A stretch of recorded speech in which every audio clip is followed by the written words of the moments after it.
Hey everyone, this is Derrick Broze with the Conscious Resistance Network, and today we are talking about Jeffrey Epstein again. I know you guys were just so desperate to hear a new Epstein report, and here it is. I have another one coming soon as well, looking into Jeffrey Epstein's connections and the Clintons, which some of you are so desperate to hear me say. But today we will continue our look at Jeffrey Epstein and Donald Trump, because wouldn't you know it, more information keeps coming out. Before we do that, though, I would like you to bookmark theconsciousresistance.com, sign up to get our email newsletter right here, subscribe to all of our various social media channels, and if you want to support my work, join on patreon.com/Derrick Broze. And if you would like to get some free kratom and CBD and also check out other products, check out My Brave Botanicals, and you can help support my work that way as well. All right, so I'm just going to show you this clip. Let's check it out, and let's see what happens here. Basically, this is just reported this morning. MSNBC, Morning Joe, who I'm not a fan of. I'm not really a fan of MSNBC in a lot of ways. But they released a new video from 1992 of Jeffrey Epstein and Donald Trump hanging out together. Now, you remember in my last video, Did Trump Ban Epstein from Mar-a-Lago #2, where we look at that claim. In there, we talked about how a recent report from one of Trump's associates says that him and Epstein were at a party together with 20 young women in the early 90s. And, you know, so like I said then, what we have basically as far as the timeline is in the 80s and 90s, Trump and Epstein are friends, all the way up till 2002 when the Vanity Fair interview, when Trump says he's a terrific guy and he likes younger women, young ladies, teenagers. And then by 2009, Bradley Edwards, the lawyer who's been fighting against Jeffrey Epstein, says that Trump offered to help him in any way possible. So somewhere between 2002 and 2009, they have a falling out. Last week, Trump says it was about 15 years since he spoke to Epstein. So let's say it's about 15 years. That would put it about 2004, 2005, right around the time when Jeffrey Epstein was being exposed. So he had a falling out or chose to distance himself. Again, still no strong claims or evidence that show that Epstein was kicked out from Mar-a-Lago by Trump himself or somebody acting under Trump, because the claims come from James Patterson, who is connected to the Clintons, journalist John Connolly, who is suspected of being an undercover spy for Scientology, who has been an informant for the government and whose work has been exposed as filled with lies, and another journalist, Tim Malloy, who is an award winner. That's where the claim comes from. And so far, no strong evidence to back that up. So I continue to look at these connections because Donald Trump is the sitting president of the United States, and many of you have bought into this narrative that Donald Trump is some insider, outsider gone inside, fighting for the good guys. And because of that, you refuse to see what's right in front of you. But before I get further into that thought, let's just show you what's happening here. We want to show you now some footage from 1992 that our producers found in the NBC archives that shows Donald Trump with Jeffrey Epstein, who is now a sex offender and accused sex trafficker, looking at and talking about women at a party. Welcome to the Southern White House. Since becoming president, Donald Trump has branded Mar-a-Lago the Southern White House, a place that entertains foreign leaders, where military strikes are ordered, and whose terrace served as an open-air situation room over dessert.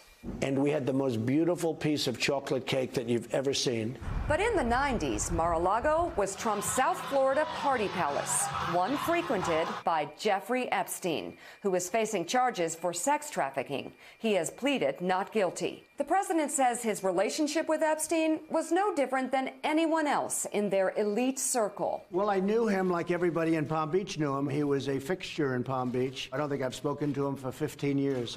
I wasn't a fan.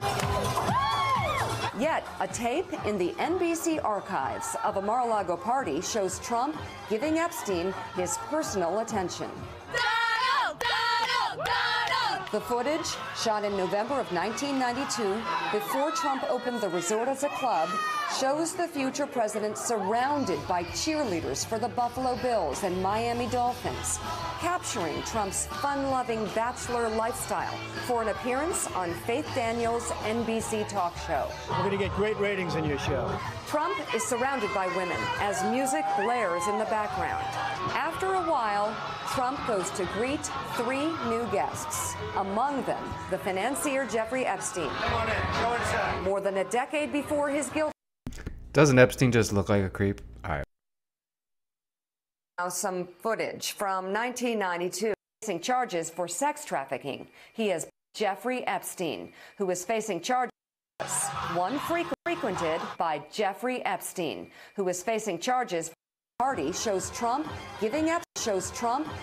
NBC archives of a Mar-a-Lago party shows Trump giving Epstein his personal attention. Donald! Donald! Donald! The footage, shot in November of 1992, before Trump opened the resort as a club, guests, among them the financier Jeffrey Epstein. Come on in. Go inside. More than a decade before his guilty plea on state prostitution charges. Later in the footage, Trump is seen talking to Epstein and another man as women are dancing in front of them. Trump alternates between dancing and pointing out women to Epstein and the other man and telling Epstein about the cameras.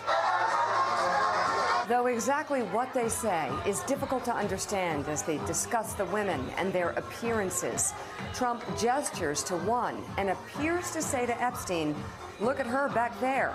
She's hot." And then Trump says something else into Epstein's ear that makes him double over with laughter. But as the president says now, he never liked Epstein. I was not a fan of his. That I can tell you. I was not a All right, so there you go. Now, look, does that video prove without a doubt that Donald Trump knew Epstein was a was into young girls and women? I was going to call him a pedophile, but I'm actually working on another video based on an article I read recently that even though it may be splitting hairs, it's not accurate to call Epstein a pedophile. There are other terms for liking teenage girls, but he wasn't into, as far as we know, prepubescent young girls, which is a totally different thing. So I think we need to use clear language. So it doesn't prove that Trump knew what Epstein was up to, but it does show this kind of growing bit of evidence that Epstein and Trump were closer than what Trump is claiming now. I wasn't a fan of his. I barely knew him. I knew him because we were in these circles. Yeah, and hanging out at this one party and having close conversation with him also doesn't mean they're best friends. I mean, you could probably find videos of me hanging out with all kinds of people who I don't really know that well. But when you put that into consideration with the other report from one of Trump's friends that they were alone, just the two of them at a party with 20 or 25 women, and then you have Trump's quote 10 years later in 2002 at Vanity Fair, how great Epstein is and how he likes young girls, you're starting to see a relationship here, okay? As I've pointed out in the past video, did Trump ban Epstein from Mar-a-Lago #2, as well as my recent re-examining the Trump-Epstein connection right here. Those videos, if you haven't seen them, I recommend watching them because I'm not just going to repeat myself over and over. I just wanted to do this video to show you this little piece of information. Now, what I was saying before we went to the video is this, is that there has been a split, I think an important split and a detrimental split in the conspiracy, quote-unquote, culture, research community, truther community since Donald Trump came into office. And this is namely because some of you out there believe this idea that Donald Trump is an outsider and that he somehow beat the corporate media and the deep state and was elected to office because of middle America and because disenfranchised voters came out and did something that was never done before. I don't buy that. This is all a part of the narrative. Look, the reality is you don't get to the upper echelon of society without contributing or being ready to be a part of that. It just doesn't happen for no reason. So Trump, when you really look at his history and you understand who he is, he has a long history of working with the establishment, with the quote-unquote elite. He's got a long history of friendship with the Clintons since way before he ran for office, right? And I think that's important to note because now he's playing the role of, the anti-Clinton person. That all started once he started to run for office. But the reality is that this is a charade. I do believe that what we're seeing in front of us is some kind of show being played out where Donald Trump and the Clintons are being played against each other and Epstein is in the middle and people are like, oh, is one side going to expose the other? But they all knew about this. I mean, the evidence indicates that Trump was friends with the Clintons for years and worked with them in different ways. Epstein was friends with the Clintons and claims to have started the Clinton Foundation and things of that sort. Trump and Epstein had a relationship, so they're all three in the know, Clinton's connected to Epstein. Epstein's connected to Trump. Trump's connected to the Clintons. They're all a part of that. And I wrote this article back in December 2016, The Establishment's Plan to Divide Donald Trump, Fake News, and Russia. And I pretty much predicted that this is what was going to take place and that these narratives would be used to come after us. And right here I said, Trump is the great divider, playing his role to keep the people fighting while the parasite classes take down independent media and sell the American public into a proxy war with Russia.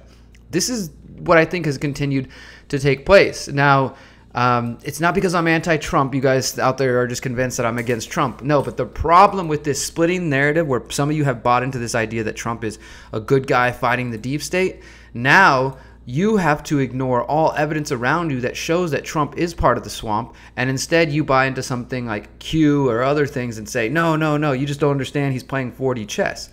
But it's a real divide that has taken place, and it's unfortunate because in order for you to believe the Q stuff, in order for you to believe that Trump is really fighting, against the deep state and he's some good dude, you have to ignore all sorts of real aspects. I know some of you will see this story and be like, oh, well, that was on MSNBC. It must be fake news. Yeah, I'm sure they deep faked this whole video with Trump and Epstein and everybody else in it, and it's just fake. It's not real, I'm sure.